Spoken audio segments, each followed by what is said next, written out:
Hey, what's up mga guys? Another day, another mini vlog. So for today's video mga guys, ipapakita ko sa inyo itong bagong RoadSync ADV 160 2026 model mga guys.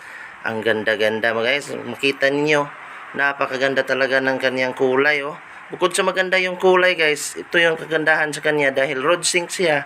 Meron na siyang napakaganda na meter panel. Ayan, so kung makikita niyo yung meter panel nito mga guys, ay talagang para siyang cellphone or mini computer. Pwede nyong i-connect dito yung inyong cellphone, mobile phone, at pwede ding mabago ang settings at display ng panel board.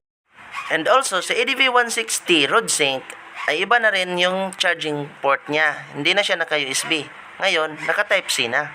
Ayan, so meron pa din yung kasamang dalawang smart key, ang tinatawag ni Honda, smart key.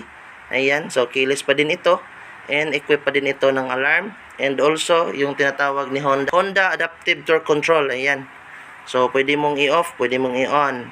And nakagandahan dito mga guys, ayan, so makikita nyo automatic ito na mag-adjust yung kanyang background ng inyong panel. Ayan, so just in case kung madilim na, pwede nyo siyang iset into automatic, no? Automatic siya na mag bigay sa inyo ng liwanag. Ayan. So, sa mga gustong bumili nito mga guys, ayan, available na po ito nationwide sa Honda dealer. And also dito sa amin sa Honda Calamba branch. So, sa mga gustong bumili, visit nyo lang ang link nasa police station. Maraming salamat.